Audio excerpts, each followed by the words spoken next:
Y ahí voy a compartir. Profe, una consulta, disculpe. Sí. De preferirse, ¿es posible usar el VS Code? Estábamos hablando de eso con unos compañeros ayer, la clase anterior. No, la otra vez lo aclaramos. El tema es eh, que ustedes van a tener que compartir después proyectos y soluciones y también compartir pantalla con sus compañeros. Entonces, la idea es que usemos todos lo mismo para que después, cuando nosotros tengamos que resolver las entregas de ustedes, no estemos alternando entre un programa y otro, que directamente tengamos el proyecto ya, que nos puedan compartir en lo posible de todos utilizando las mismas herramientas, sino también se hace difícil para corregir o para compartir con los mismos compañeros. Gracias, profe. Preferimos, a menos que no les quede otra, que usen directamente NetBeans. Pero bueno, si no les queda de otra, en todo caso lo van a tener que aclarar o cuando hagan las entregas y todo eso. Igual el código que que van a entregar casi siempre es el código Java, pero bueno, nos gustaría que usen todas las mismas herramientas, porque la idea es que ustedes interactúen un montón después en las salas, ya saben cómo es la idea de trabajo colaborativo y, y bueno, les va a tocar compartir mucho la pantalla con sus compañeros, a explicarse entre ustedes. Estaría bueno que todos usen lo mismo. Bueno, esta es la guía que ustedes tenían que leer, no sé si la alcanzaron a leer. Les habla sobre los paradigmas de programación, diciendo que, bueno, que un paradigma de programación es un estilo de programación y hay diferentes estilos de programación, como por ejemplo lo que es la programación estructurada, sería uno de los primeros estilos de programación que ustedes han analizado ahí en el curso de ingresos, ¿sí? En este caso vamos a trabajar con lo que es la programación orientada a objetos, donde la idea es que vamos a representar con código para resolver nuestros problemas objetos. Pero para representar esos objetos, primero tenemos que ser capaces de crearlos. Entonces, en lo que es la programación orientada a objetos, se centra justamente en esto, en crear clases y estas clases las vamos a utilizar para luego generar objetos, ¿sí? Entonces, tiene muchas ventajas respecto de lo que es la programación estructurada, digamos, como por ejemplo que podemos hacer soluciones más modulares, reutilizar el código y bueno, y por ahí hasta es más fácil de trabajar con un cliente, ya que el cliente lo que conoce, si les quiere hacer crear un sistema, les va a hablar mucho de los objetos que ustedes luego van a representar en su código. Por ejemplo, les puede estar hablando el cliente de un producto, de una factura, de un remito, de un depósito. Todo estos son objetos que ustedes van a tener que generar luego para resolver el problema que este cliente les está planteando. Entonces, a veces hasta es más fácil la comunicación con el cliente porque nosotros ya sabemos bien qué es lo que debemos generar, qué tipo de código tenemos que generar luego. Así que lo normal es que uno haga primero, para grandes sistemas sobre todo, un diseño, que ese es el diseño que ustedes van a tener que hacer después con el EasyUML o con un papel y un lápiz o con esta herramienta que les pasó recién Mayra. Y una vez que hacen un diseño de clases, de qué clases van a necesitar, van a pasar a hacer el código. Esa es la idea de la programación orientada a objetos. Nuestros ejercicios son pequeños y quizás ustedes ahora no lo vean tan necesario, pero cuando estén trabajando para una empresa, cuando estén trabajando haciendo un gran sistema, esto se vuelve algo muy necesario, hacer un diseño. Hacer un diseño, primero plantear cuál es la solución de mi problema para recién ahí ponernos a codificar. Bueno, entonces la programación orientada a objetos dice que se basa en la identificación de los objetos inherentes al problema y en la escritura del código que modele estos objetos y sus propiedades y comportamientos y la forma en que entre ellos se relacionan para resolver el problema, ¿está? Entonces, eso es lo que vamos a intentar hacer. Yo recién les hablaba de clases y objetos, porque nosotros vamos a programar en Java clases. Estas clases nos van a permitir generar nuestros objetos, porque la clase va a terminar siendo una especie de template o un modelo para que nosotros luego generemos objetos de ese tipo. Ya lo aclaramos ahora en un ratito. Eh, en este caso, fíjense, les está mostrando una... se ve muy pequeño, lo voy a expandir. Les está mostrando una clase de UML, fíjense, así se representa una clase UML, es con un rectángulo que está dividido en tres partes. En este rectángulo lo primero que sale es el nombre de la clase y luego vienen, en este caso, las propiedades que describen, en este caso, a una mesa. Dice que las mesas pueden llegar a tener propiedades que las describen, ¿no? Que las describen y que me representan algún valor a mi sistema, porque no vamos a poner propiedades que no nos sirvan para nada, ¿no? O sea, si es que guardo algún valor es porque lo voy a querer utilizar. En este caso de cada mesa, se ve que se trata de vender muebles, ¿no? Tenemos el color, el material, la forma, el ancho y el alto, ¿tá? Esas son las propiedades de la mesa o los atributos de una mesa. Dice al lado, dice color, dos puntos texto, material, dos puntos texto, forma, dos puntos texto, ¿está? Todo, bueno, el ancho es del tipo real y el alto es del tipo real. Lo que está poniendo ahí es el tipo de dato que se asocia a ese atributo.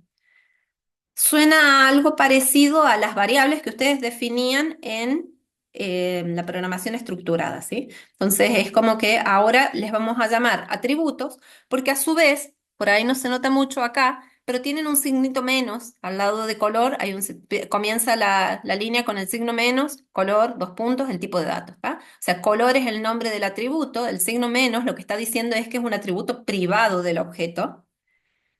Y después el tipo de dato que tiene asociado. Entonces ese signo menos lo que está diciendo es que es privado.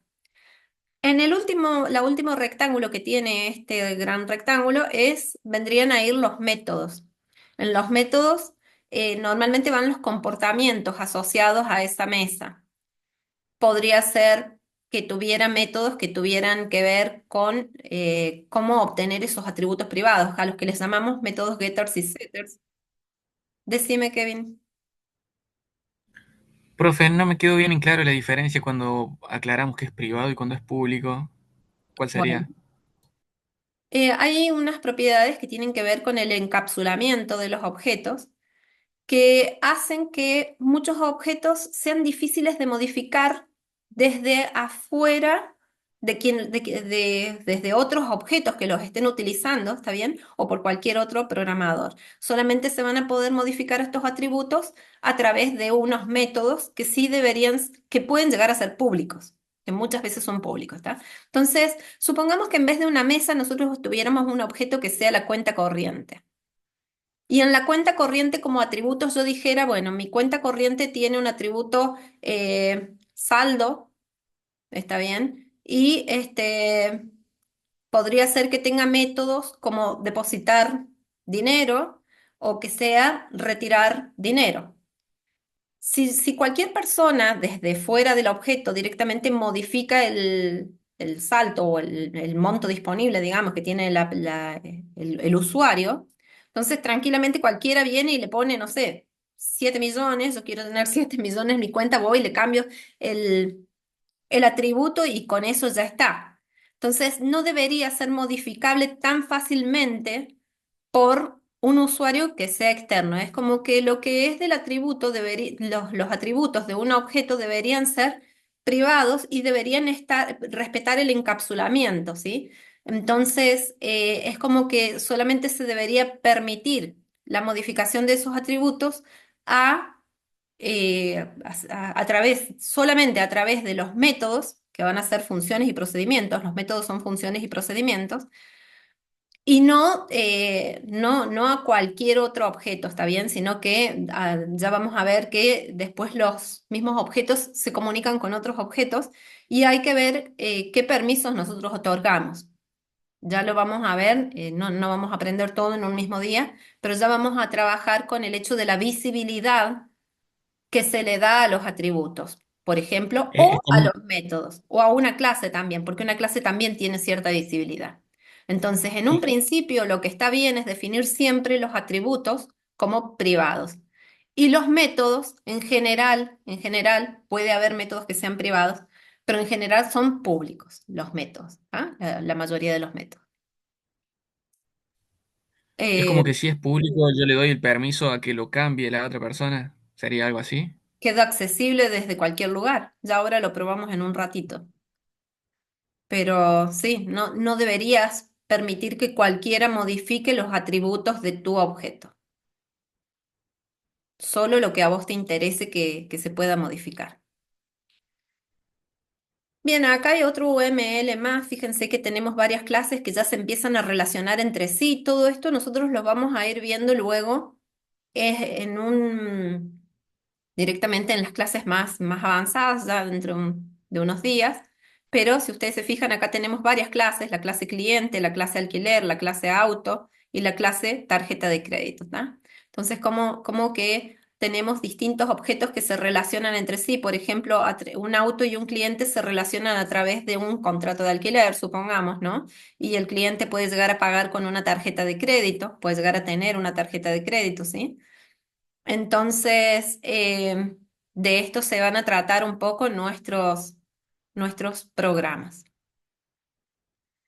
Acá nos habla sobre las características del lenguaje Java y nos dice que es una plataforma de desarrollo diseñada por Sun Microsystems que está constituida por las siguientes componentes, por la JVM, que es la máquina virtual Java, que va a ser la que va a interpretar el código que nosotros generemos.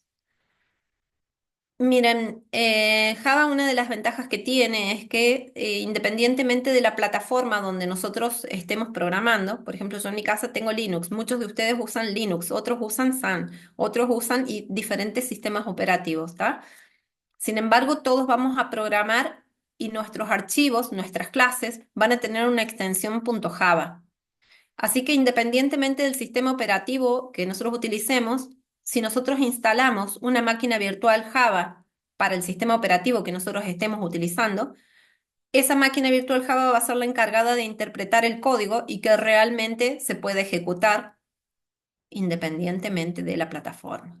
Además, hace que sea muy segura la ejecución de nuestros programas, pues cuida los recursos de la máquina ya que cuenta eh, con cierta seguridad, por ejemplo, que se le llama caja de arena o la sandbox, que hace que justamente que los recursos que se utilicen sean seguros, que la ejecución de nuestros programas sean seguros, que no se sobreescriban partes de la memoria o cosas por el estilo, que nosotros, partes que no debamos tocar y que la máquina, bueno, se mantenga estable. Nosotros, entonces, una de las cosas que vamos a instalar, que ya deben haber instalado ustedes, es el JDK. Y a partir de ahí ustedes instalaron lo que es NetBeans, que algunos quieren usar Visual Studio y hay otros.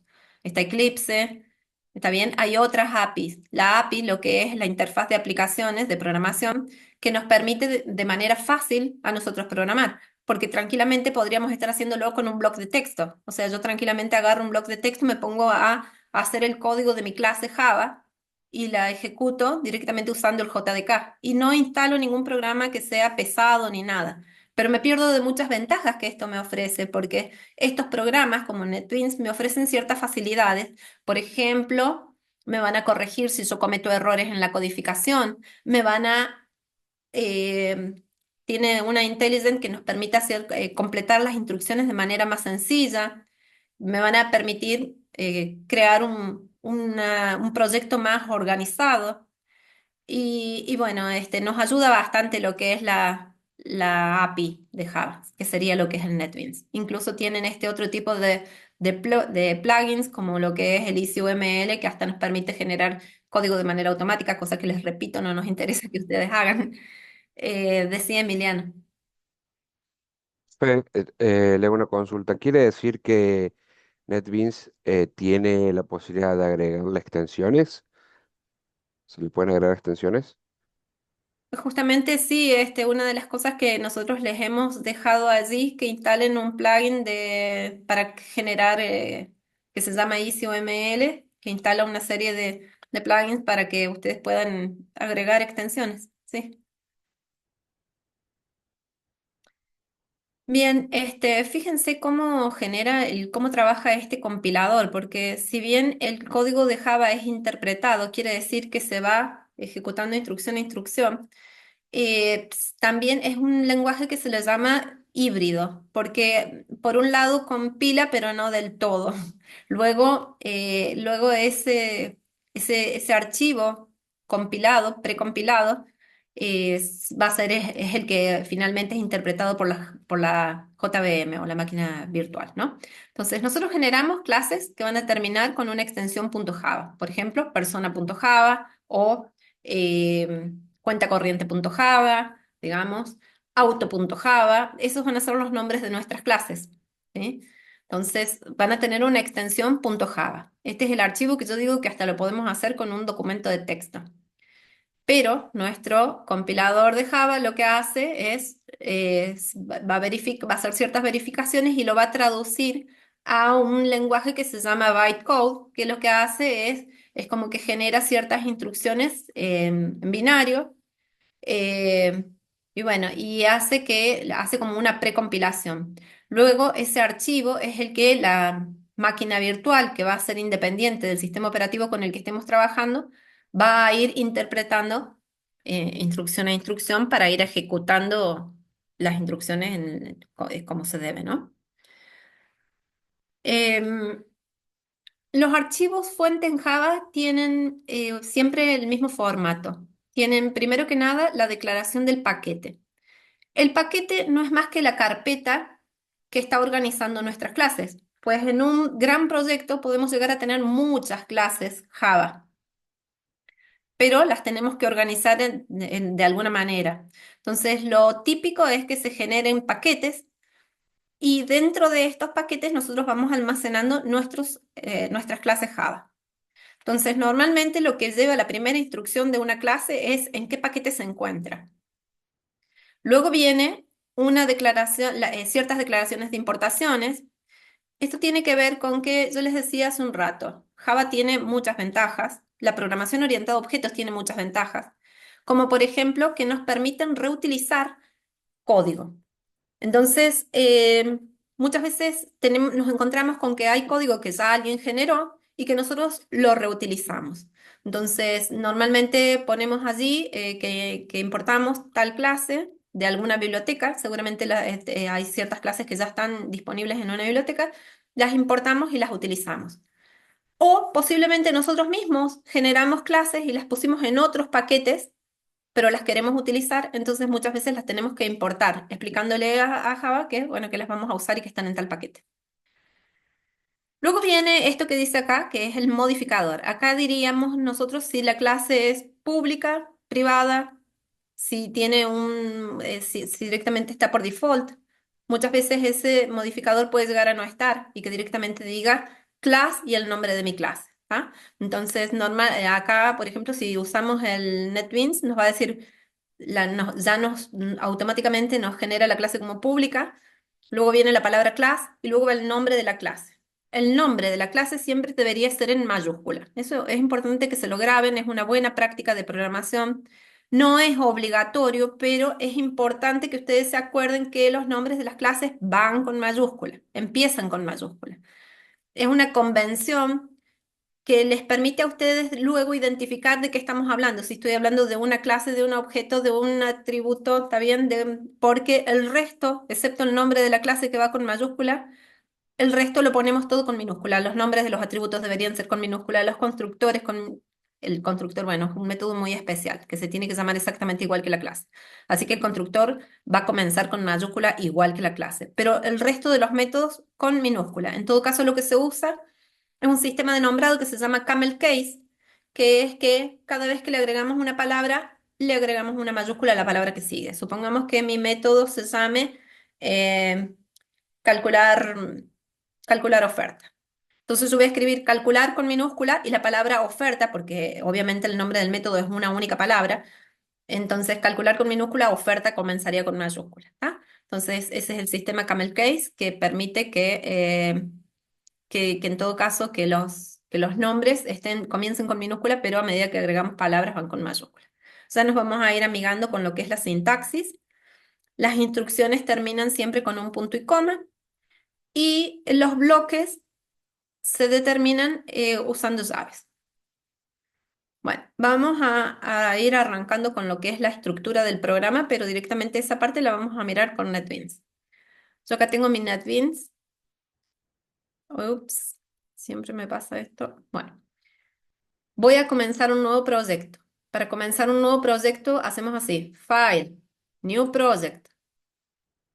Y acá eligen una forma, puede ser con Maven, puede ser con Ant, ¿tá? Lo importante es que luego le digan que van a generar una aplicación Java. Bueno, yo en este caso voy a usar with Ant, también podría ser esta. Si ustedes se fijan a los proyectos, los identifica con una tacita de café. La que es con Maven le pone una M. Y la que es con Ant es, no, no, solamente es la tacita de café. Un segundito, por favor.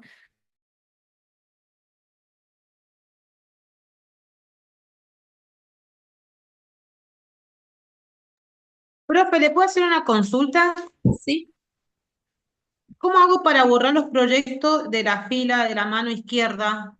Porque estuve practicando y no los puedo sacar, digamos, los proyectos, para dejarlo así en blanco. Mira, si vos tenés proyectos, yo por ejemplo tengo proyectos. A ver, voy a abrir alguno. Por ejemplo, este, que dice ejemplo. Para cerrarlo, te podés parar sobre la tacita de café y le pones close, ¿está? Si no, también tenés la opción que dice close all. A ver, file, close all projects, para que te cierre todos los proyectos. Podés abrir un proyecto, podés fijarte qué proyectos recientes hay, ¿está? Y en este caso yo voy a generar un nuevo proyecto, pero antes voy a cerrar el anterior. Este lo voy a cerrar. Claro, Gracias, profe. muchas veces dejan todos los proyectos abiertos y a veces es como que se terminan confundiendo. Yo voy a generar un nuevo proyecto, entonces New Project, lo voy a elegir así, le voy a poner Java Aplicación, acá le ponemos un nombre, por ejemplo le podríamos poner Guía 1. Y dentro de Guía 1 quizás yo podría luego guardar todos los prácticos de la guía, práctico 1, práctico 2, bueno, ya lo podríamos ver. Acá hay una palomita que si yo la destildo o la tildo me genera ya automáticamente la primer clase, fíjense, que le llamaría igual que al proyecto y que ya la genera con un método main. Yo la voy a destildar, le pongo finish y ahí me genera el proyecto.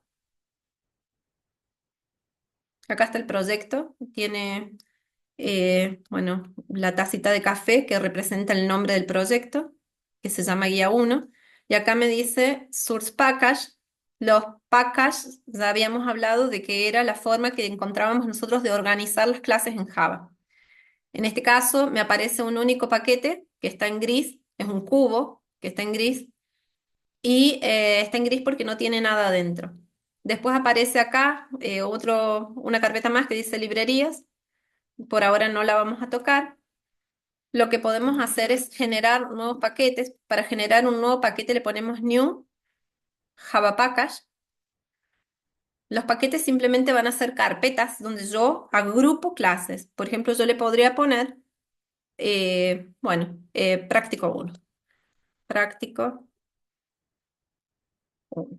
Y acá dentro de práctico 1 yo podría ir agrupando todos los ejercicios del práctico 1. Podríamos generar otro paquete más al que le llamemos práctico 2. Ahí está. Y ahí tenemos dos paquetes creados, ¿está? Yo en el práctico 1 voy a generar una clase. Para generar una clase, entonces me paro sobre el paquete. Si ustedes se fijan, los dos están en gris porque no tienen nada dentro. Pero para crear una clase dentro del paquete práctico 1 voy a hacer new Java class y acá le vamos a poner un nombre. Por ejemplo, ejercicio 1.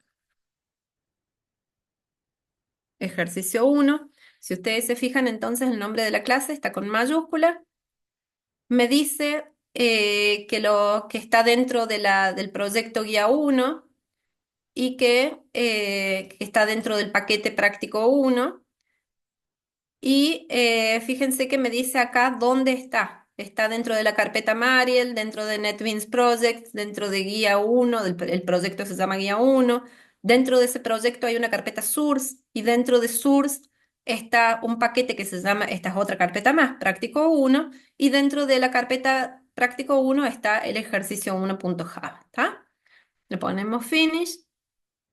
Ahí ya les va alargando toda la ruta donde se ha generado esa clase. Sí, Facundo, decime. Tengo una consulta porque veo que ahí dice public class. ¿Podría ser privada la clase? Private. ¿O no? Normalmente Eso. dentro de cada archivo tenemos una clase pública que se tiene que llamar de la misma manera que el archivo. O sea, esta clase que es Mm, pública sí. eh, está dentro, o sea, el archivo se llama exactamente igual que la clase. Ah, claro, Ejercicio entiendo. 1 y la clase que es pública está, se tiene que llamar exactamente igual que el archivo. Si yo le Perfecto, saco sí. acá public, vos decís, Claro. es como que no queda privada, en este caso quedaría como por defecto. No es Ujú. privada ni es pública. Yo solamente podría generar clases privadas si las pongo como miembro de otra clase. Ok, ¿Ah? claro. O sea que yo acá adentro podría tener una private Una clase de una clase, una cosa así. class, ajá, Ok, no sé, claro, subclase. claro. Una subclase, eso. Eh, bueno, le tendría que llamar con mayúsculas, no sé, subclase, y ahí adentro todo el código de mi subclase. ¿Ah? Entonces ahí normalmente no se hace, pero podría ser. ¿Ah? Como una clase que sea miembro de otra clase. Nosotros por ahora lo vamos a dejar como por defecto, o sea, como pública directamente. Public class, ejercicio 1. Tampoco tendría mucho sentido que generes una clase privada, o sea, normalmente tendría sentido si es que la quiero usar desde otra clase y nada más. Pero si yo a esta clase la declaro como privada, luego, ¿cómo voy a generar objetos de esta clase? Mm, ya lo vemos a eso. Fíjense, en esta clase pública que se llama ejercicio 1, esta clase no es ejecutable. No es ejecutable porque yo podría llegar a tener otras clases más, pero para que sea ejecutable, si yo tengo muchas clases, va a empezar la ejecución de mi proyecto por la clase que tenga el método main. El método main es un método que es especial porque justamente indica que por ahí comienza la ejecución de mi proyecto. Normalmente hay una clase que tiene el método main, aunque ya vamos a ver que podemos tener varias clases que tengan el método main. Y el método main se declara de la siguiente forma, como public, static, void, main, y luego lleva entre paréntesis un arreglo de strings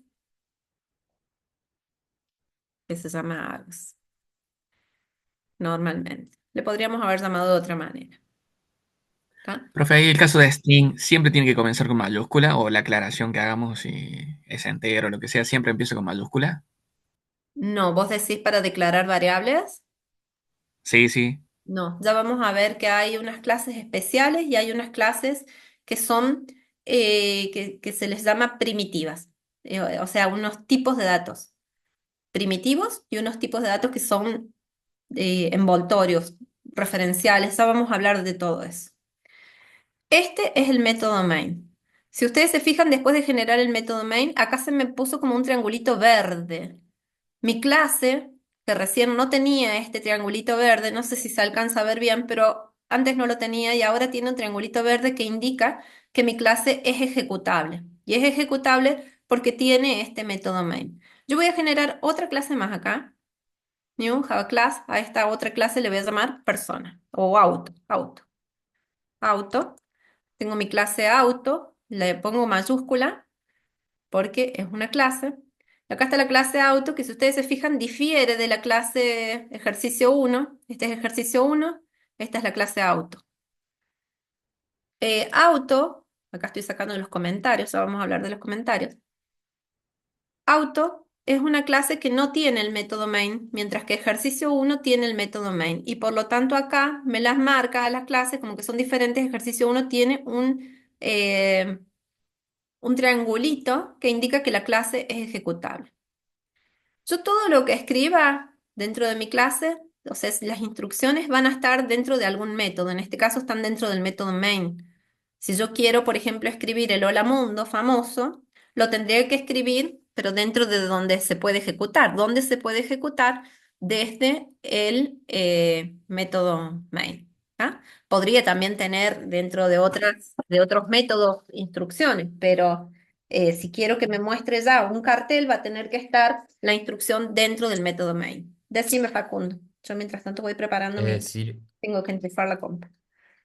es decir que la otra clase que creaste, auto, no es ejecutable, No es o cómo ejecutable es. porque no tiene ese método.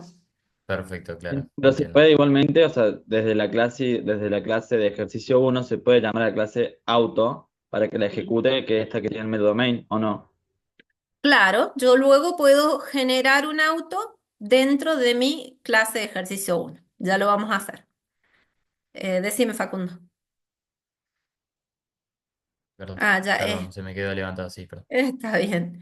Bueno, entonces este es mi método main. Vamos a hacer el primer hola mundo. Para hacer el hola mundo, vamos a usar una instrucción que, bueno, al principio parece largo, pero después se acostumbran.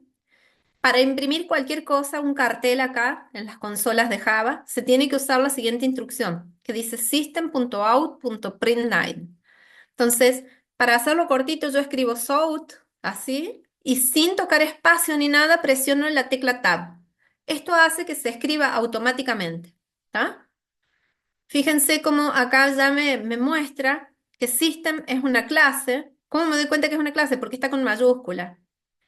Out es un atributo de esa clase y println es un método de esa clase. ¿Tá? Bueno, pero para que más o menos se vayan dando cuenta del por qué tenemos que nombrar con mayúscula las clases y por qué. Yo así sé qué cosa estoy usando. Entonces yo si tengo dudas de qué es lo que es con control y el mouse hago clic y me va a mostrar esa clase system. Yo hago clic, ahí me muestra la clase system que ya está generada, alguien la escribió, ¿tá? Es parte de lo que es la IDE, está dentro del paquete Javalang y la podemos chusmear acá. Fíjense, es una clase public final class system, ya vamos a ver después más adelante qué es lo que significa ese final, pero acá les dice, por ejemplo, bueno, los métodos que tiene, y dentro de los métodos esto es una clase medio larga, acá están algunos atributos, ¿sí? Por ejemplo, el atributo out, y están todos los métodos que nosotros podríamos usar, ¿tá? Bueno, pero en este caso lo único que quiero hacer es escribir un hola mundo. Para escribir un hola mundo tengo que hacer esto. Entonces, ¿cómo lo hago? Lo vuelvo a repetir. Yo lo voy a borrar. Escribimos out, así con minúscula, sin tocar ninguna tecla tab, y ya automáticamente se me escribe. Esa es una de las facilidades que me da esta IDE. Entonces, acá entre las comillas voy a escribir un cartel que a mí me interese, en este caso, hola mundo. Bueno, hola mundo, yo le estaba poniendo varios signitos, pero bueno, ahí está. Ahí está, ese es el hola mundo, lo vamos a ejecutar. ¿Cómo lo ejecuto? Bueno, una opción es desde el triángulo, otra es con el menú contextual, porque hay veces que tienen varias clases ejecutables, no sería lo normal porque por proyecto deberíamos tener una, pero como estamos practicando, se da que tenemos varias clases ejecutables a veces y entonces es como que cuando tiene muchas clases ejecutables no sabe cuál es la que está designada y les va a ejecutar un ejercicio que ustedes no querían. Bueno. Entonces, ¿cómo pueden hacer si yo quiero ejecutar esta clase que tiene el método main con el menú contextual, run file, y ahí se va a ejecutar? Entonces ahí, a ver, ya va a salir por aquí. Ahí está el hola mundo. ¿Lo ven? Esta es la consola, lo que me está mostrando el resultado de mi ejecución. Hola mundo. Bien, volvemos entonces aquí. En el método main, dentro del método main, dentro de las llaves de este método, Profe, yo puedo no se ve ejecutar. la consola. No se Ah, ve bien. la consola. Ahí está. Avísenme cualquier cosa si me vuelve a pasar. Entonces, dentro del método main, fíjense que tenemos las llaves que determinan dónde termina el método y tenemos unas llaves que determinan dónde empieza y termina la clase, ¿está? Dentro de mi clase yo puedo tener varios métodos y bueno, este sería un método. Una cosa que ustedes han hecho en el pre, era crear variables. ¿Se acuerdan para qué era una variable? Para almacenar Para un tipo de almacenar un datos en la dato. memoria. Claro, o sea, nosotros cuando queremos, normalmente en programación, nos va a ser necesario almacenar valores. Obviamente si queremos almacenar un valor es porque lo queremos usar. Entonces, nosotros para almacenar esos valores usábamos las variables. Entonces, para crear una variable en Java, lo que hacemos es poner primero de qué tipo de dato va a ser y luego eh, el nombre de mi variable. Y luego le puedo asignar un valor, ¿tá? Entonces, una cosa que no les comenté es cómo hacer comentarios. Para hacer comentarios podemos poner doble slash y acá poner, por ejemplo, declaración de variables. Declaración de variables. Un comentario es una línea de código que no va a ser interpretada, que no va a ser ejecutada por el intérprete. ¿Tá? Entonces, yo puedo escribir cualquier cosa. En este caso hice un comentario de una única línea, pero puedo hacer comentario de muchas líneas. Por ejemplo, encerrándolos en vez de entre doble slash, con un slash y eh, un asterisco, ¿tá? Y ahí yo puedo ponerle varias líneas a mi comentario. Como por ejemplo, usando tipos de datos primitivos. Usando tipos de datos primitivos. Ah, ahí tenemos un comentario de más de una línea. Le podríamos poner cuáles son los tipos de datos primitivos. Y bueno, existe el tipo byte, existe el tipo int, bueno, existe el tipo short, ya vamos a verlos. Short, int, double, float. ¿Qué otro tipo de dato tenemos? El tipo boolean. ¿Cuál más? Eh, Char. tracer, el char y el long. Ahí está. Ahí los tenemos a los 8. Estos son los 8 tipos de datos primitivos. ¿Qué quiere decir que son primitivos? Que son los tipos de datos simples que podemos usar y que podemos declarar variables de esos tipos y los va a entender bien. Entonces yo, por ejemplo, un byte, short, int, doble, son tipos de datos numéricos, enteros, mientras que float y long son también numéricos, pero reales. Vamos a ponerlos a todos estos juntitos, así nos quedan todos los números juntitos. Entonces, de los 8 tipos de datos primitivos, 6 son de números, son numéricos. Bool es el booleano, verdadero o falso, true o false, y que ya lo conocen ustedes. Y char es un único carácter, una letra. ¿Qué pasó, Tomás? Sí, profe, a la hora de ejecutar me pide que seleccione la main class. ¿Cómo era eso? Bueno, si no, directamente con el menú contextual le pones run file. Ah, ok. Y que si no, también creo que en propiedades que podés decidir en las propiedades del proyecto cuál es la main class. A ver, creo que la tenés que marcar como clase principal. Eh, a ver, pues creo que hay veces que no te lo toma, pero si no, cerrá y volvé a abrir. Si ya tenés el método main, te lo va a autotomar. Bien. Les voy a contar cómo generar entonces variables. Todas estas me dijimos que eran todas números, ¿no? Entonces podríamos generar acá un byte eh, del tipo byte, número pequeño, número pequeño, número pequeño y le voy a asignar, por ejemplo, 5. Punto y coma, ¿ah? Entonces esa es una variable. Si quiero saber cuánto vale número pequeño, voy a poder mostrarlo acá. En vez de mostrar un hola mundo, vamos a mostrar que tiene número pequeño. Número pequeño tiene, todo lo que esté entre comillas es literal. Me va a mostrar lo que diga exactamente entre comillas. Por ejemplo, si yo escribo ahí número pequeño, me lo va a mostrar literalmente. Pero si yo ahora a ese cartel que está entre comillas le pongo el signo más y pongo lo que tiene mi variable, número pec, me va a mostrar el contenido de mi variable. Ya dijimos que una variable, a ustedes les habían dicho que era como una cajita que almacenaba valores en la memoria o algo así. En realidad una variable es un espacio de la memoria donde almacena un valor y que tiene un nombre. En este caso el nombre es número PEC. ¿Tá? Entonces lo que está haciendo es me va a mostrar un cartel y a ese cartel le va a concatenar lo que tiene almacenado la variable número PEC, que tiene almacenado un 5. Porque fíjense cómo está declarada. Primero dice el tipo de dato, un byte. Un byte tiene 8 bits, o sea que los números van a ir desde el 0 hasta el 277, creo. Sí. Eh, y acá en este caso, bueno, vamos a chusmear qué es lo que nos muestra. Nos va a mostrar, fíjense, un cartel que dice número pequeño y nos muestra lo que vale número pequeño. ¿Tá? 5. También podría haber sido en vez de byte un short. Un short es un número también pequeño, un número pequeño, en este caso también, pero un poco más grande que un byte.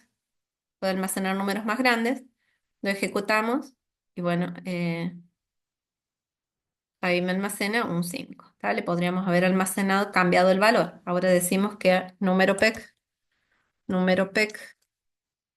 vale 200. ¿Tá? Cuando lo muestre acá, primero le asigna 5 y luego le asigna 200. Vamos a ejecutarlo. No estoy leyendo el chat, en todo caso vos, Mayra, anda leyéndome lo que preguntan. Sí, ¿Está? Mari, quédate tranquila, que Bueno, le estoy Profe, la explicando. variable byte, ¿cuándo se utiliza? Porque ese cuando vimos C++ no estaba. normalmente las variables del tipo byte las usamos cuando queremos programar a bajo nivel. Para ustedes por ahora no les va a hacer falta, casi siempre vamos a usar las más comunes, son int, doble, float, long, esos son los más usados. Pero un short es para, en todo caso, si vos estás preocupado por el espacio en memoria, porque claro, acuérdense que no siempre teníamos tantos recursos en una computadora. Antes las computadoras tenían pocos recursos. Incluso ya para celulares no es tan importante lo que es el tema de la memoria. Pero si estás interesado en ahorrar memoria, vas a empezar a pensar, bueno, en cuánto ocupa cada uno de estos datos que yo estoy almacenando. Por ejemplo, un byte va a ocupar un byte. Un short creo que ocupa 4 bytes. A ver cuánto está en la guía. Nos dice acá qué tamaño ocupa. A ver si era acá que estaba los tipos de datos primitivos y cuánto ocupa cada uno.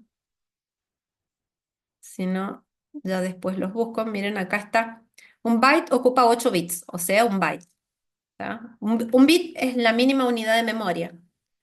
Eh, puede valer 0 o 1. Acá dice, el número mínimo que puede almacenar es 128 y el máximo 127. Si yo necesito almacenar un número más grande que 128, claro, ¿por qué es 128? Porque los almacena con signo. Puede ser, si no, en un byte vos podés representar el número más grande, el 256. Pero como va más menos, es hasta 128. Un short ocupa 16 bits, o sea, 2 bytes. Entonces acá tenés el número más pequeño que puede usar un short es desde el menos 32.768 hasta el 32.700, eh, 767 inclusive. Entonces, si yo estoy preocupada por la cantidad de espacio que voy a guardar, que le estoy reservando a mis variables en memoria, ahí me voy a fijar qué tipo de datos genero. Por ejemplo, un int usa 32 bits, usa el doble de un short. Un long, 64 bits. Un float, 32 bits y un doble, 64 bits. ¿Tá? Entonces, esa es la diferencia. En realidad son todos tipos de datos numéricos. Yo si quiero almacenar números, me voy a fijar en dos cosas. Una, cuán grande va a ser, si realmente me hace falta declararlo como long, o si con un int ando bien. ¿Tá? En ese tipo de cosas, fíjense, y según eso, la cantidad de bytes que están ocupando su espacio, su programa en memoria. Como hoy en día no es tan, sí es importante, pero no tanto como lo fue en su época, eh, el ahorro de espacio en memoria, bueno, se van a encontrar con que a veces, aunque no haga falta reservar para un short, porque están hablando de que quieren almacenar la edad de una persona. Con un byte normalmente les alcanza, sin embargo, todos usamos int. ¿Tá? Y nada, y guardamos ahí en un int la edad. Luego decís, bueno, no, pero con un byte andabas bien. Sí, pero como que ya nos hemos acostumbrado y usamos el int, porque ya no estamos tan preocupados por el ahorro de la memoria. ¿Tá? Entonces, en un int también podemos almacenar un número. Por ejemplo, a este int lo podría yo iniciar en cero. Ahí me marca cero porque le cambié el nombre a la variable. Bueno, y en otro lado le vamos a almacenar, bueno, 20.000. Le vamos a almacenar. Entonces, ahora que me muestre cuánto vale el número int. ¿Tá? Lo ejecutamos y ahí podemos ver que mi número int vale 20.000. ¿Tá? Luego tenemos un doubler y bueno, le podríamos poner varios números ahí y bueno, y ahora un doubler. Si ustedes se fijan, siempre es la misma manera de declarar variables. Siempre pongo el tipo de dato, pongo el nombre, número grande le vamos a poner, número grande. Este es el sistema Camel Case que yo le decía, donde la primera palabra va con minúscula, pero ya cuando quiero escribir otra palabra ya le pongo la mayúscula ahí en el medio para diferenciar que, claro, yo a mi variable no le puedo llamar con dos palabras, nombrar con dos palabras, pero con una palabra y le voy cambiando la letra cada vez que escribo otra palabra, ¿tá? Pero en realidad es una única palabra. Podría no ponerle ningún valor inicial y directamente dejarlo, directamente a mí me marca en rojo porque me pase de tamaño, ahí, ahí. Bueno, ese sería mi número grande, número Entre grande. ellos. Fíjense cómo en rojo nos marca los errores. Si ven un cartel en rojo, bueno, se dan cuenta ahí que faltaba escribir bien el nombre de la variable.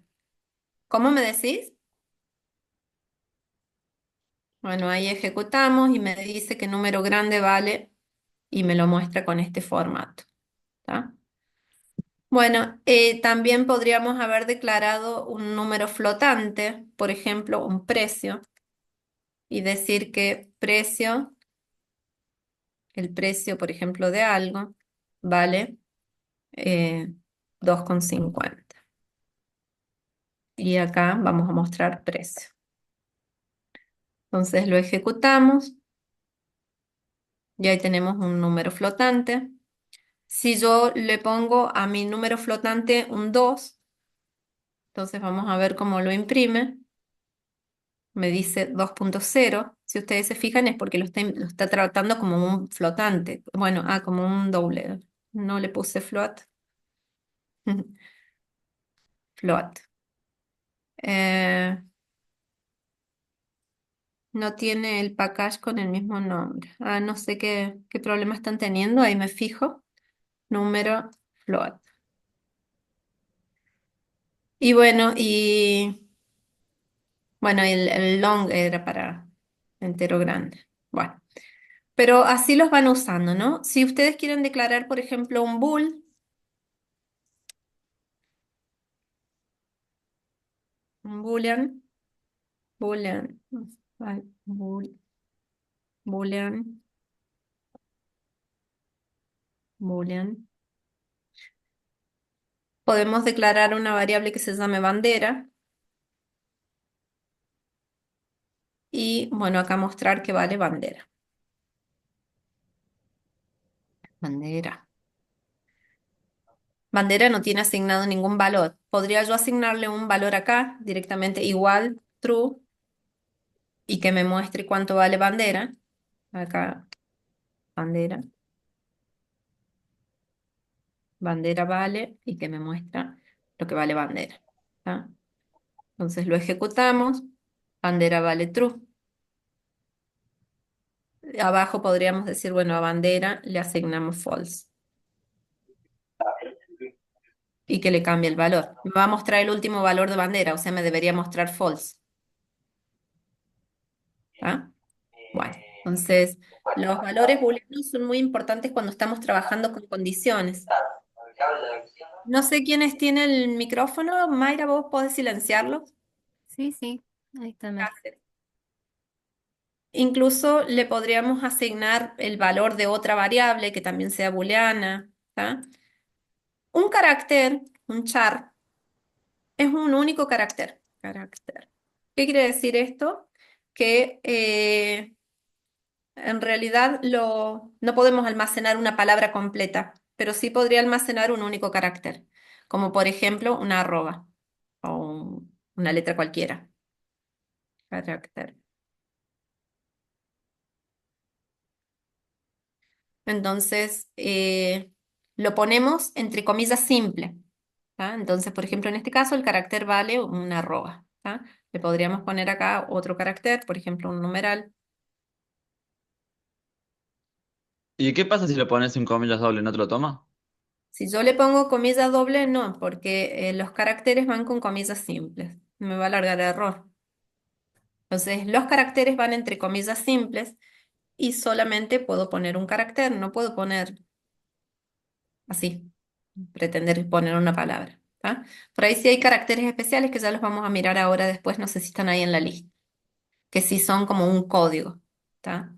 Pero si quiero que me imprima un carácter así, lo ponemos entre comillas simples y listo. Estos son 8, solamente son los tipos de datos primitivos, o sea, los que el lenguaje reconoce así sin, como tipos de datos simples. Pero si yo quiero, existe otro tipo de datos que son los tipos de datos referenciales, tipos de datos referenciales, que son los tipos de datos que son del tipo una clase que alguien creó. ¿Tá? Por ejemplo, yo entre los tipos de datos referenciales podríamos llegar a tener el tipo string. El tipo string, que es una cadena de caracteres, eh, es un tipo de datos referencial. ¿Cómo lo sé? Y bueno, ya con el solamente hecho de escribirlo, me doy cuenta que la primera letra es una mayúscula. Entonces yo si quiero declarar una variable, una cadena de caracteres, por ejemplo, podría declararlo así, string, igual que como declarábamos con los tipos simples. Primero ponemos el tipo de datos y ahora cadena. ¿Tá? Entonces, por ejemplo, a cadena, ahora sí, entre comillas dobles, ponemos algún literal, ejemplo de una cadena. Y acá vamos a mostrar que cadena, la variable cadena, vale, el objeto cadena, vale, cadena. Cuando hablamos de tipos de datos primitivos, normalmente estamos hablando de cadenas, pero en este caso yo estoy declarando un objeto del tipo string.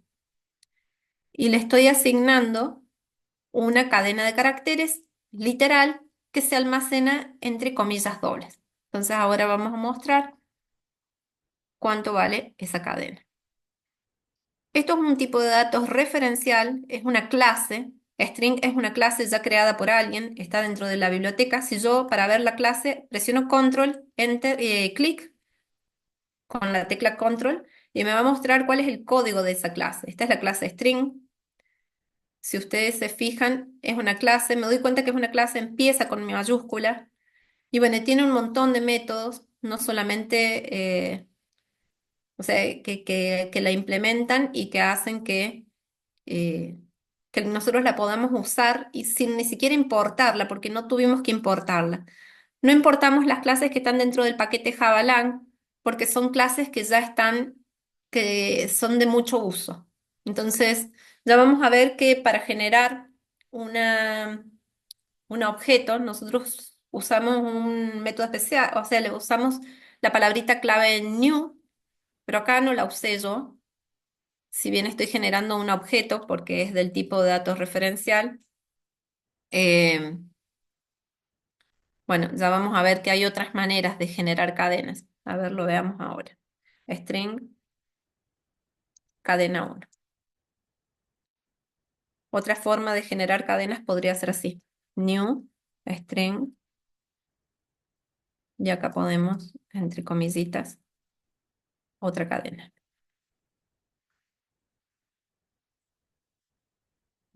Se me fue cadena, toqué algo. Otra cadena. Bueno, entonces acá podríamos mostrar lo que tiene cadena 1. Lo ejecutamos. Profe, eso que hizo de new string es un constructor. Sí, estamos ejecutando el constructor de la clase cadena. ¿Ah? No es lo más común. De hecho, lo más aconsejable por ahí es crearla así, porque la estoy generando como que,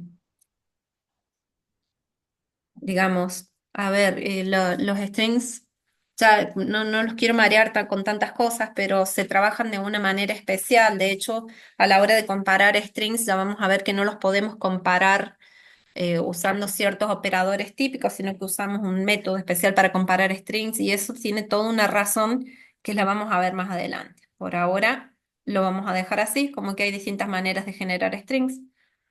Bien, Eh, perfecto.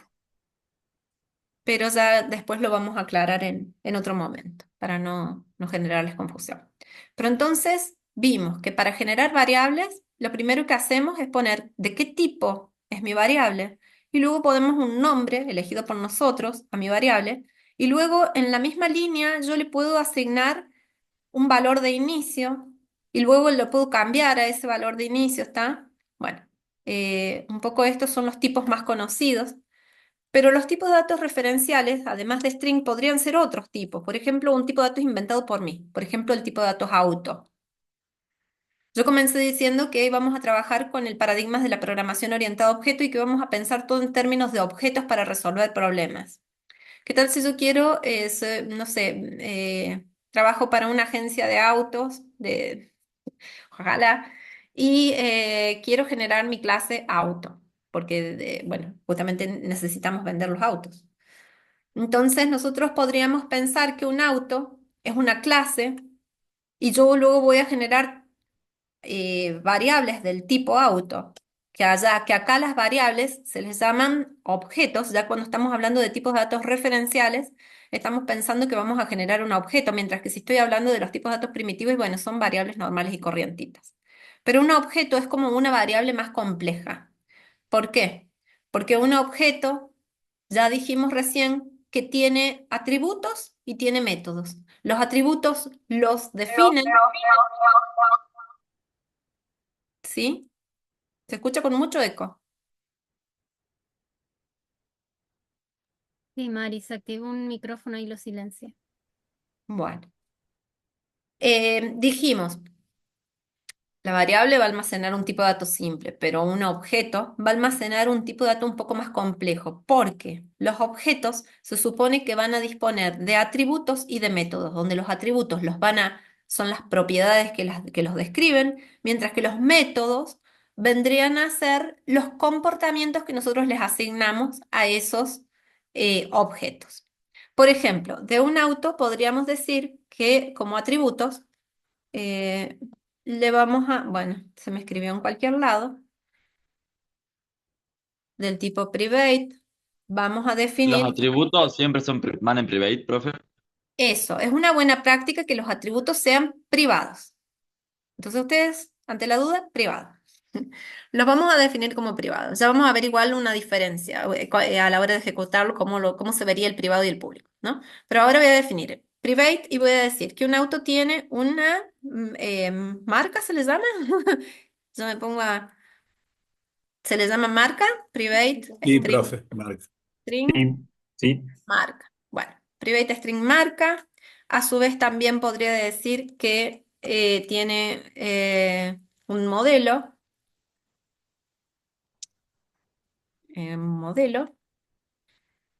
que tiene un precio. eh, doble precio. Vamos a dejarlo así por ahora. ¿Tá? Entonces, fíjense cómo esos serían como que los atributos. Luego, mi clase auto debería tener un método especial. Estos son los atributos. Les podríamos poner ya ahí algunos comentarios. Atributos. Vamos a poner por acá el constructor, que es un método, pero que es un método especial y otros métodos. Profe, ahí el double ¿El double no lleva mayúscula? No, eso vos eras el que habías preguntado recién. Además de los tipos de datos primitivos, existen los tipos de datos envoltorios. Cada tipo de dato primitivo tiene su dato envoltorio, que son tipos de datos referenciales, como por ejemplo lo serían el tipo byte, pero nada más que en vez de así se escribe con mayúscula. Short, que también se escribe con mayúscula. Int, que también se escribe con mayúscula. O sea, son los mismos tipos, nada más que llevan una mayúscula y de ahí debe venir tu confusión. Pero la diferencia está en que unos son tipos de datos primitivos mientras que los otros son tipos de datos referenciales. ¿Qué quiere decir esto?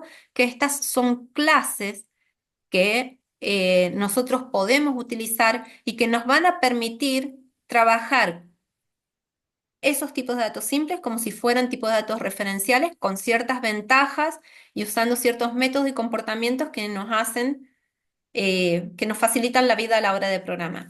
Pero no hay que confundirse porque ya no es lo mismo. Estos son tipos de datos simples y estos son tipos de datos referenciales que ya vamos a ver cuando hay veces que cuando queremos usar colecciones, sobre todo, las colecciones son arreglos, listas, está bien, mapas, ya los vamos a ver más adelante, conjuntos, y resulta que las colecciones trabajan con tipos de datos referenciales.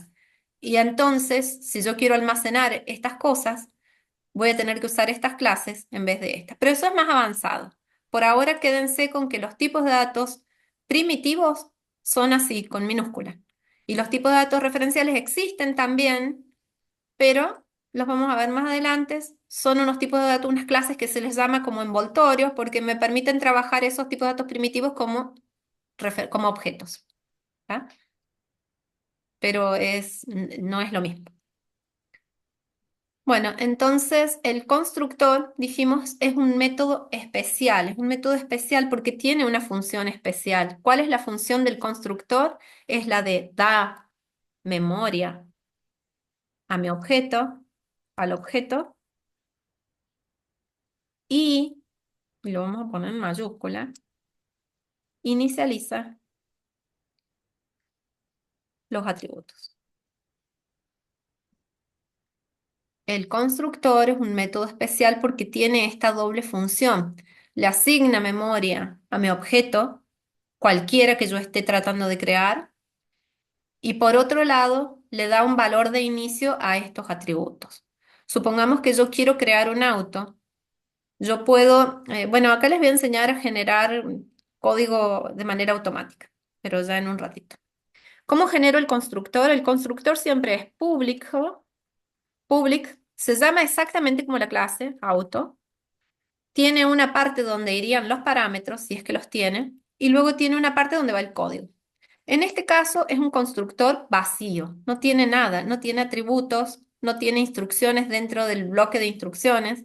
Es un constructor vacío. Me va a permitir generar un auto que sea capaz de almacenar marca, modelo y precio, pero en este caso no le está asignando valores por defecto. Digamos que me va a generar un auto con marca nada, con marca comisa comisa. Bueno, no, null, porque los strings se inicializan con null si no les asigno ningún valor. El modelo también va a estar en null y en precio va a valer 0, ¿ah? Si yo uso este constructor. Algo que tienen que quedar claro, cuando yo trabajo con una clase, lo que estoy haciendo es generando un molde para luego generar objetos. Todavía no estoy generando objetos, no estoy generando autos, solamente estoy describiendo cómo deberían ser los autos que necesita mi sistema. ¿Tá? Es un template, un molde. Solamente lo estoy describiendo. Luego que lo describa y que cree mi molde, recién ahí voy a poder generar objetos del tipo auto. Ya lo vamos a ver. Bueno, por ahora solamente estoy generando un molde. Este es el constructor que si yo no lo pongo, supongamos que yo no lo pongo y me lo olvidé, Java me lo va a generar, aunque no lo veamos, ahí está. Java lo genera por mí, me genera un constructor vacío, así como el que yo acabo de borrar. Este constructor lo genera Java por mí. Yo puedo tener varios constructores, o sea, puedo tener distintas formas de construir los autos que mi sistema necesita. Entonces yo podría dejar ese constructor y a su vez crear otro. Y decir, bueno, voy a crear un constructor. Acá estoy usando el menú, el botón contextual del mouse, ¿sí? Con el botón derecho, le ponemos ahí Insert Code y automáticamente Java me dice, ¿qué querés crear? Y acá me da varias opciones. Yo voy a elegir un constructor. Le voy a poner que mi constructor debería recibir tres datos. Yo le estoy diciendo, bueno, cada vez que yo genere un auto, le quiero generar una marca, un modelo y un precio. ¿Ah? O podría haber dicho que solamente quiero generar autos que tengan la marca y el modelo y no le voy a poner precio por ahora. Entonces, podemos tener varios constructores donde el constructor siempre tiene la misma característica.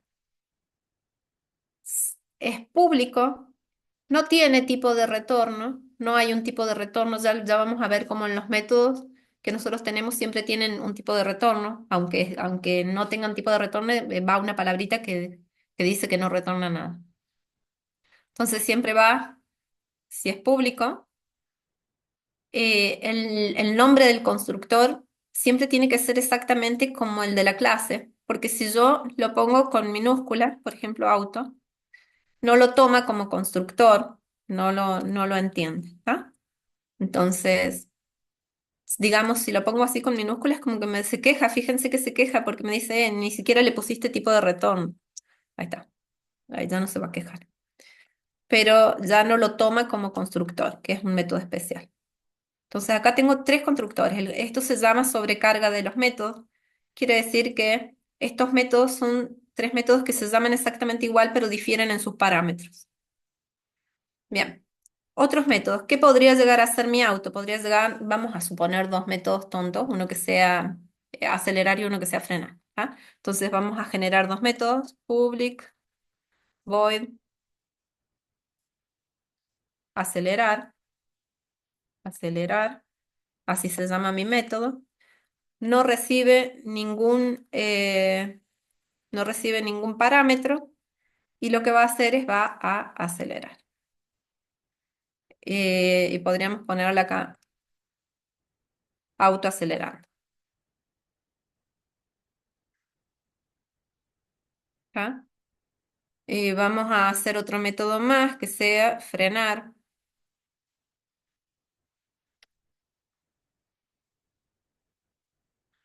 Frenar.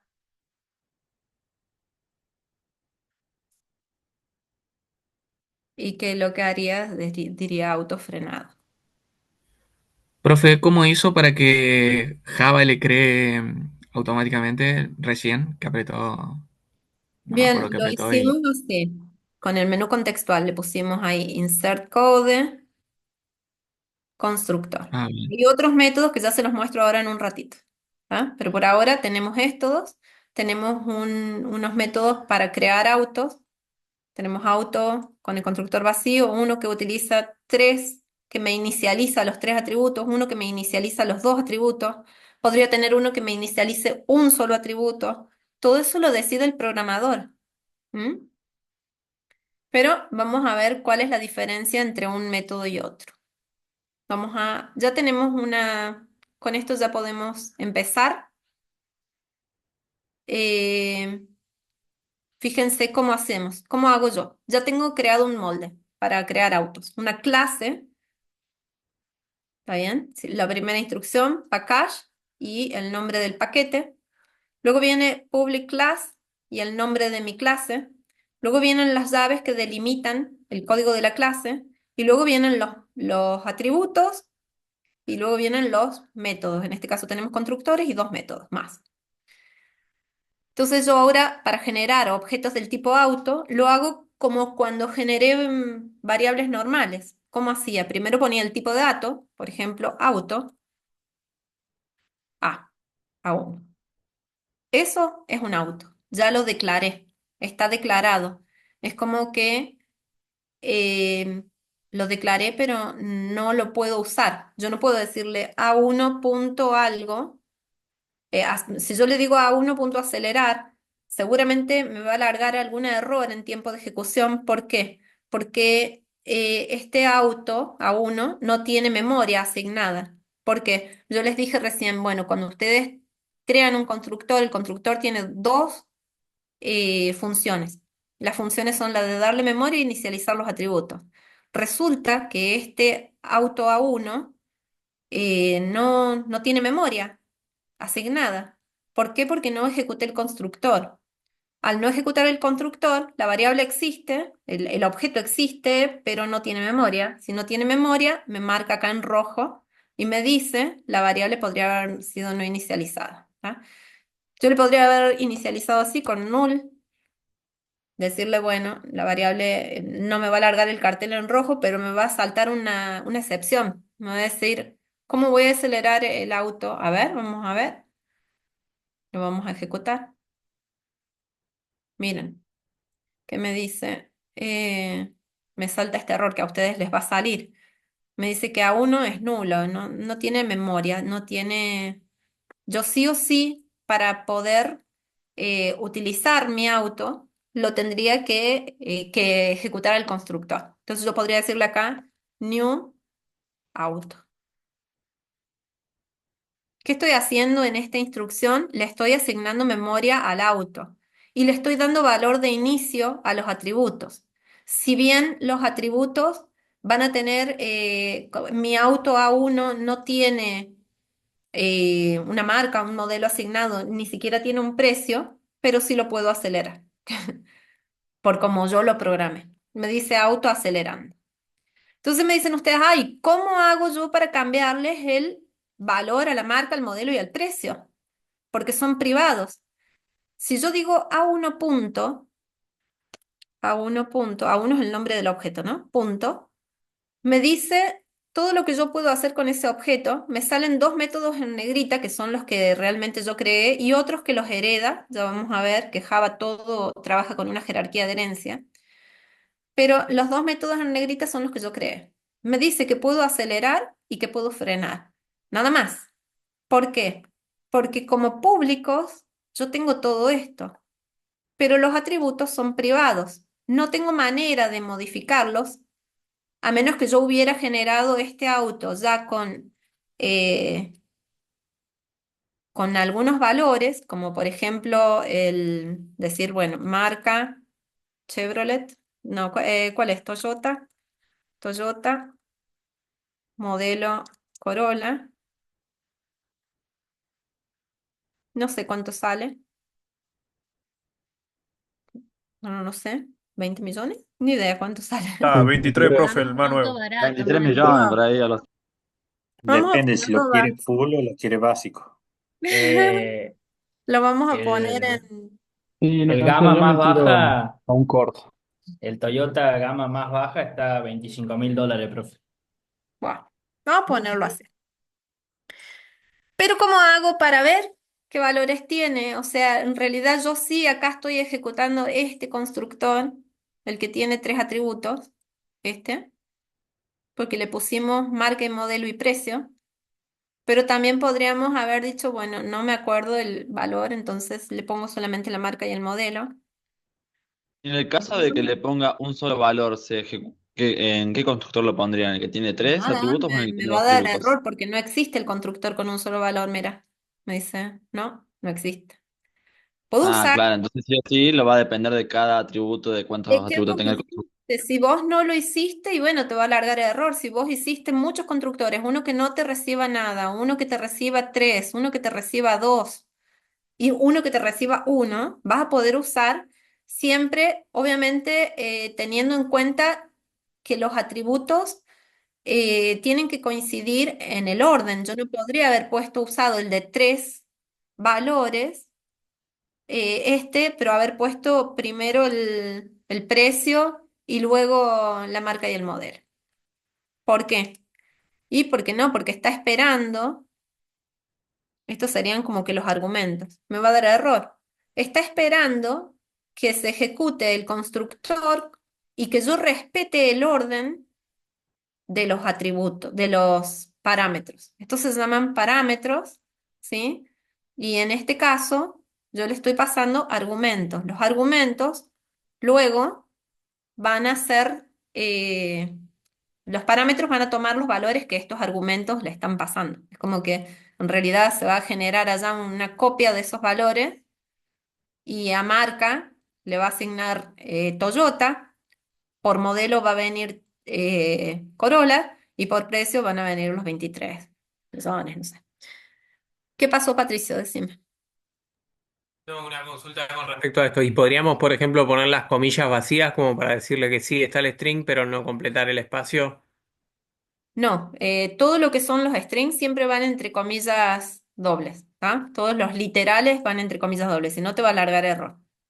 No, sí, pero digo, no poner nada entre las comillas, poner las comillas vacías, sin... Poner así. Y bueno, sí, también, porque sirve porque le estás mandando un string. No se te va a quejar. No sé si te sea útil hacer esto, pero como poderse se puede. Para eso usabas el constructor vacío, aunque no te iba a quedar con null. ¿Va? Sí se puede, es válido. Pero como espera un string, necesita que por lo menos le mande las comillas así, vacías, como mínimo. Ahora yo cómo veo qué datos tiene mi auto a uno, porque hasta acá lo puedo acelerar y frenar. Bueno, le podríamos generar un método que me muestre los valores que tiene auto. Ya tengo un método acá, toString, lo podríamos usar a ese, se llama toString. A ver, por acá está, ay, me pasa esto que me molesta la barrita esa y al final acá con el método, con el menú contextual, insert code. Acá está el toString. El toString es un método que, fíjense, me va a mostrar los atributos del auto. Como estaban marcados los tres, me va a mostrar todo. Entonces vamos a hacer acá a1 punto, a1 punto, y ahora tengo el método toString. Tostring. Me va a hacer, me devuelve un string, pero ese string, fíjense, veámoslo de vuelta. Fíjense, este método que me dice override porque lo está sobreescribiendo, me devuelve un string. Como me devuelve un string, porque acá está el tipo de datos que devuelve. En este caso, void dice que no me va a devolver nada. Sería como lo que ustedes vieron como procedimiento, quizás. En este caso es eh, una función, me va a devolver un string. Si me devuelve un string, yo lo tendría que mostrar. Entonces, ¿cómo hago? Y bueno, le voy a poner acá south y que me muestre lo que tiene a1.toString. Está. Que me muestre el string que trae. ¿Tá? Vamos a hacer así, para chusmear que tiene el auto A1. Me dice que auto es de marca Toyota, que tiene el modelo Corolla, que tiene un precio de 2,3, ese número. Bien, pero ¿qué pasa si yo me equivoqué y en vez de un Corolla era otro, era otro modelo? Entonces, ¿qué pasó, Facundo? Tengo una duda en el apartado, en la clase auto, que usted declara, puede hacer clic así, le digo, porque no me acuerdo bien. Como que vi dos cosas Acá. declaradas. Sí, dice public, auto, bueno, string marca, string modelo, doble precio, y abajo lo mismo, pero sin el precio. ¿Eso por qué era? Pregunto, que me perdí ahí. No, no entendí cómo. Acá dice precio, Es que está precio. declarado dos veces lo mismo, pero abajo sin el precio. A ver, creo que te entiendo. Como que acá lo que está haciendo, lo No, que no, está en arriba, arriba, arriba, no, no, literal. no, más arriba. A ver, puedo marcar Acá. En el constructor, Sí, profe. ahí. Ah, en el constructor, fíjate, acá que dice this. Claro, porque está dos veces this Bien. marca, this modelo, solo que en el de abajo no está el precio. Eso me perdí ahí. Bueno, hicimos tres constructores. Uno que no Sí, recibía ningún parámetro, que no tiene ningún parámetro. Uno que tiene sí, tres parámetros y uno que bien. tiene dos parámetros. Acá tiene uno Sí, dos. y dos parámetros. Entonces, por lo tanto, por eso no aparece el precio, porque yo acá dije, bueno, no Ah, ya necesito entendí. que me manden un Como, precio. como un ¿Ah? ejemplo lo hizo. Sí, son ejemplos. Podría no haberlo puesto y haber dejado Claro, aquel. por eso pensaba. Listo. Muchas gracias, profe, Ah. disculpe. Otra cosa que me olvidé de comentarles es que acá aparece la palabrita clave this. Este this lo que hace referencia es eh, para que no haya como que confusión respecto de a qué me estoy refiriendo, porque tengo el atributo marca, pero por otro lado está el parámetro marca. Entonces el dis dice, bueno, al atributo marca, por eso lo marca como dis.marca, al propio, a la marca propia, digamos, al atributo marca, asignale lo que viene por parámetro, que también se llama marca. ¿Va? Si yo no hago esto y le saco el dis, se va a quedar confundido de que a cuál de las dos marcas le asigna la otra marca, porque los dos se llaman marca. Este se llama marca y este parámetro se llama marca. Entonces una solución podría ser, le pongo marca 1 y digo, bueno, a marca, digamos, a tu atributo marca, asignale lo que tiene marca 1 y le va a asignar el parámetro marca 1. Pero como es código que normalmente se autogenera y ya todo el mundo lo conoce, directamente con this hacemos referencia al atributo, a lo propio. Entonces acá sí dice, bueno, al atributo marca asignale el parámetro marca. ¿Ah? Eso es el uso del this, es para evitar las confusiones de ese tipo. Por otro lado, bueno, acá solamente no aparece el precio porque tampoco aparece dentro de los parámetros. El toString es este método que está acá que me devuelve un string, por eso que yo lo tuve que meter acá dentro de un sistema line y lo Eso ejecuté le ahí. quería preguntar, profe, ¿cómo hizo lo del toString y el override? Porque a mí me perdí. Lo autogeneré. Le puse así, insert code, y ahí le puse, busqué el que dice toString. A ver, le puse así, insert code, y busqué uno que dice toString. Por acá estaba. Bueno, no me figura ahora porque ya lo tengo, ¿está? No, no me aparece. Si no lo tuviera, lo voy a quitar, lo voy a generar. Insert code, y acá debería, ahí está, toString. ¿Ah? Y yo acá le digo qué cosas quiero que muestre mi toString. Y podría haberle marcado, bueno, me aparecieron ustedes. Es que molesta la ventanita esta del Zoom. Ahí, si la puedo quitar.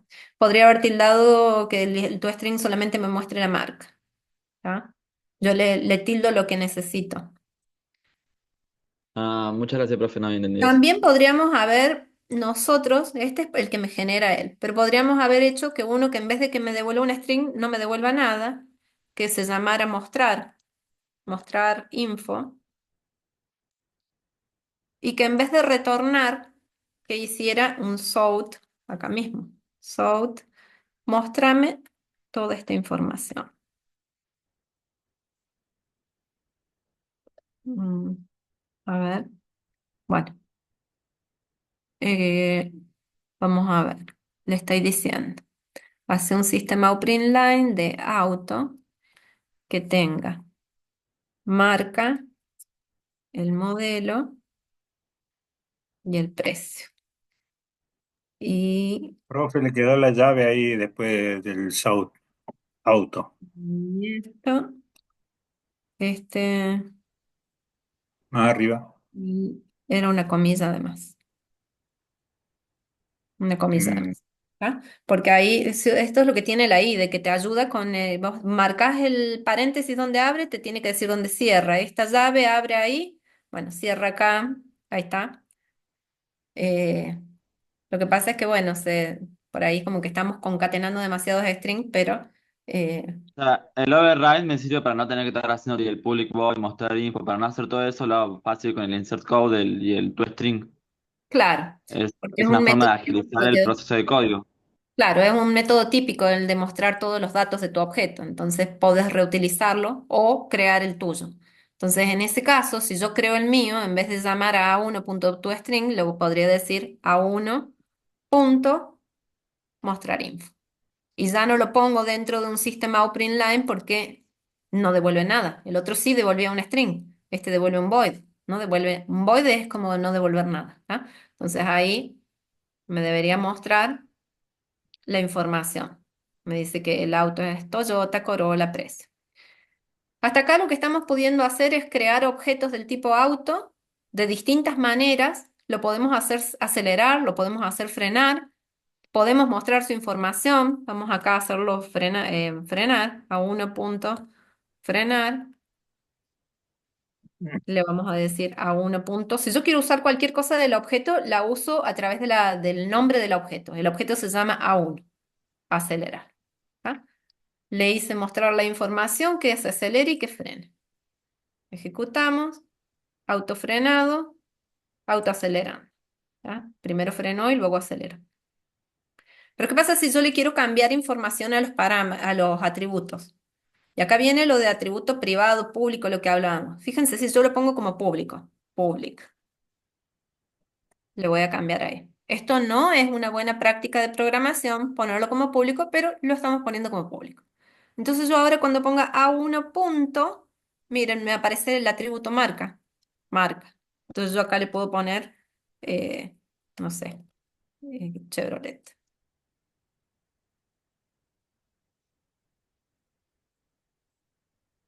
¿Y ahora qué info me va a mostrar?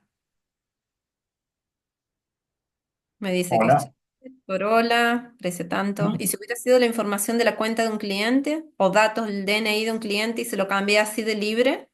Es como que no está bueno poner los atributos como públicos. En cambio, si yo los dejo como privado, yo esto no lo puedo hacer, ya me lo marca como error. No me va a dejar. El que lo haga lo va a hacer con un permiso mío. ¿Cómo hago para modificar los atributos que son privados? Entonces, bueno, podemos, si a nosotros nos parece que sí, que nuestro sistema sí necesita, voy a quitar algunos constructores, voy a quitar este. No lo, así dejamos menos código.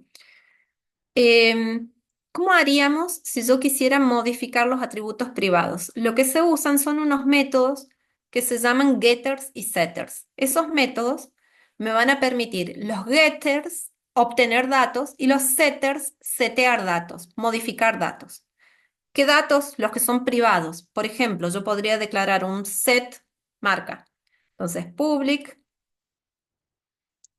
le vamos a poner acá que este método, como voy a setear, no va a devolver nada, va a devolver un void, se va a llamar setMarca, y lo que va a recibir es la marca que yo quiero setearle, ¿no? Entonces, como la marca es del tipo string, le vamos a poner que recibe un string, que va a ser una marca, y que lo que va a hacer es que a thisMarca le asigna la marca por parámetro. This.marca le asigna lo que viene por parámetro, marca.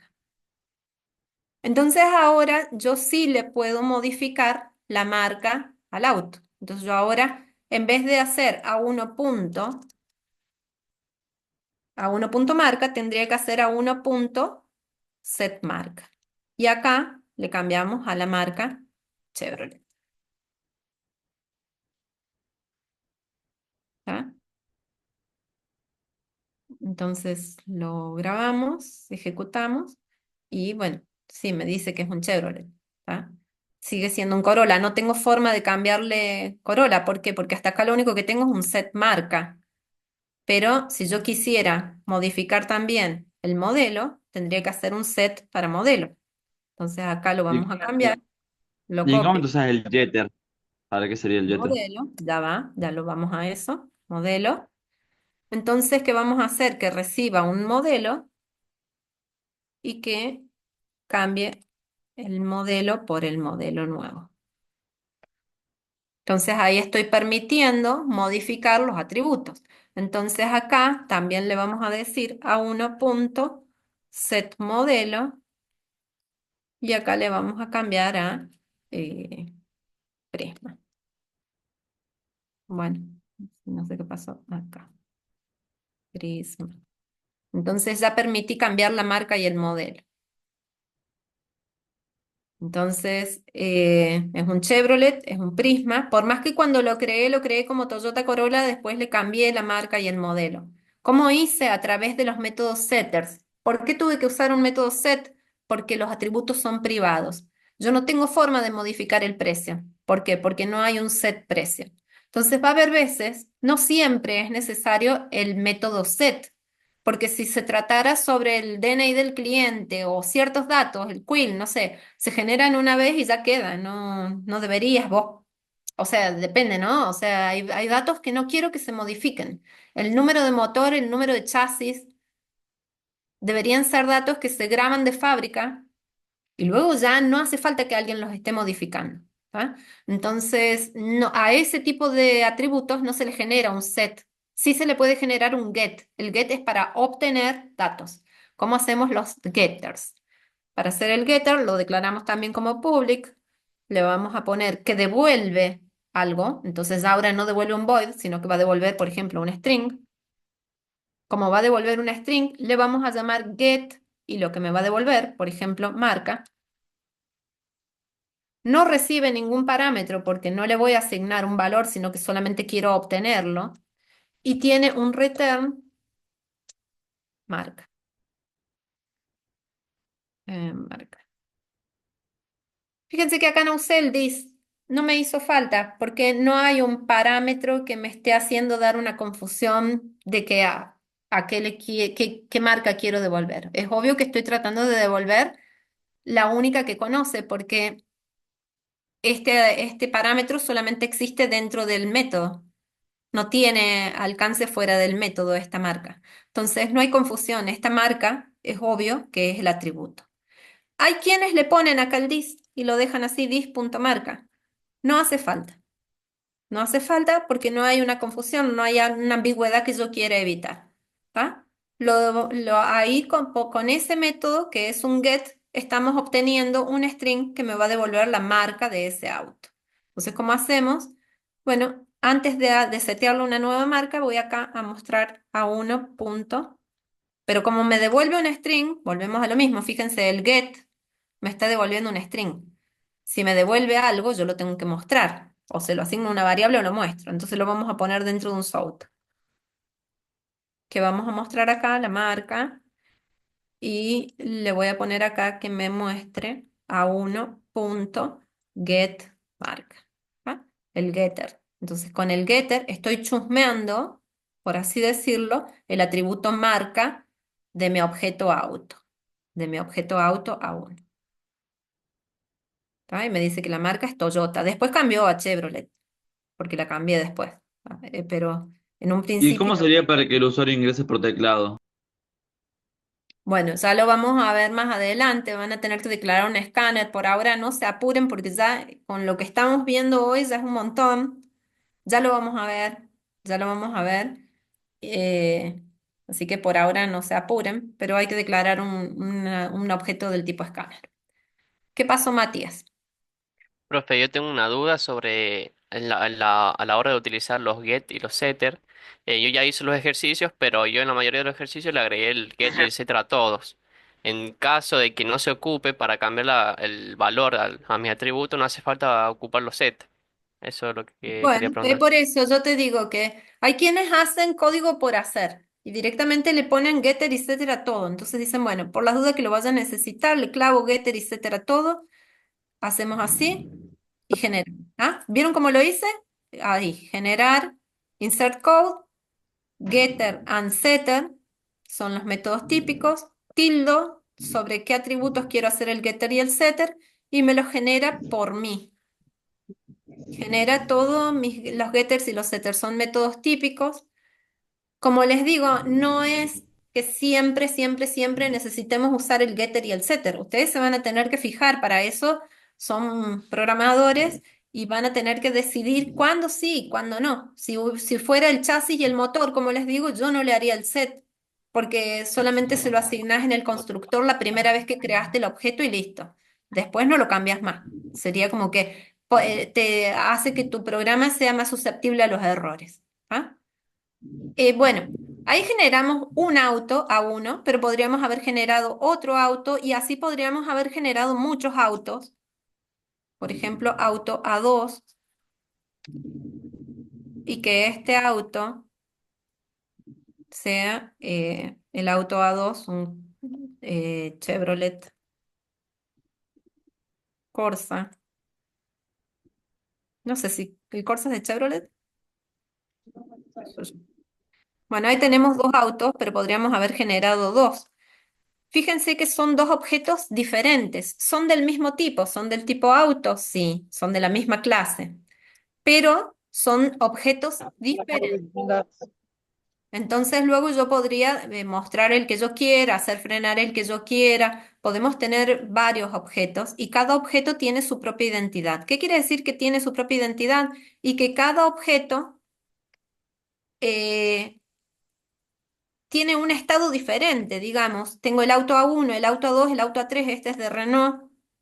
Mm, Creo que se escribe así. Díganme un auto de Renault. Influencer, Mari. Ahí, Clio. ahí está, Clio es más Clio. cortita. Clio es más cortita. Un Clio. Listo. Entonces tenemos distintos autos, distintos objetos del mismo tipo, de clase auto, donde cada uno tiene un estado diferente porque sus atributos valen distinto. O sea, yo luego podría decirles a todos, a uno, vamos a sacar esto, a uno mostrar info, a dos mostrar info y a tres mostrar info. Y voy a ver que son tres objetos diferentes, no porque sean de la misma clase, son iguales. O sea, los objetos tienen identidad propia. Eso es lo que dice la teoría cuando les dice, bueno, cada objeto tiene identidad propia. Y sí, porque si bien disponen de las mismas propiedades, son diferentes. No sé, yo soy una persona que tengo manitos, piernitas, pero soy diferente a ustedes, ¿está? Soy del tipo persona, pero somos distintos. Cada uno de nosotros tiene su propia identidad. ¿Tá? En este caso tenemos tres objetos que dice que tienen identidad propia porque tienen también un estado diferente. No, son diferentes, ¿tá? Del mismo tipo, pero diferentes. ¿Qué más dice? No sé si, ¿qué otra cosa? Así como para aclarar y que diga el informe, el primer informe, bueno, él les habla de las cadenas de caracteres que son del tipo string, les muestra un objeto libro, fíjense, ustedes si quieren se pueden después, o capaz que sea como parte del práctico después, pero este objeto que se llama libro tiene los atributos ISBN del tipo string, es privado, el título del tipo string, autor del tipo string, edición del tipo int, y tiene todos estos métodos públicos. Este que está acá es el constructor, lo marca diferente. Como tienen un signo más, son públicos. Todos estos métodos son públicos, lo dice porque tiene el signo más que tiene el constructor y luego tiene los setters y getters para el ISBN, set y get para título, set y get para autor, set y get para edición. Entonces, los setters lo que me permitían era modificar un valor. Y típicamente ese valor que voy a modificar lo mando por parámetro. Entonces, siempre un setter es del tipo void, o sea, retorna un void, digamos, no retorna nada y recibe por parámetro el dato que quiere cambiar. Mientras que los ¿Qué getters, sería un ICBM? es ISBN, creo, está mal, hay un error ahí, pero es un número que identifica un libro, un código que identifica un número. Por ejemplo, los getters lo que siempre devuelven un valor del tipo del dato que quiero observar. En este caso, el ISBN, como es un string, me va a devolver un string y no reciben nada por parámetro, ¿tá? Entonces los getters no reciben parámetros, por lo tanto van los paréntesis vacíos y devuelven algún valor. Y los setters no devuelven nada, o sea, devuelven un void y reciben datos por parámetro, ¿tá? Recuerden eso. Acá les muestro un poco cómo generar un proyecto. Les dice que, bueno, que presten atención ahí en qué carpeta se genera.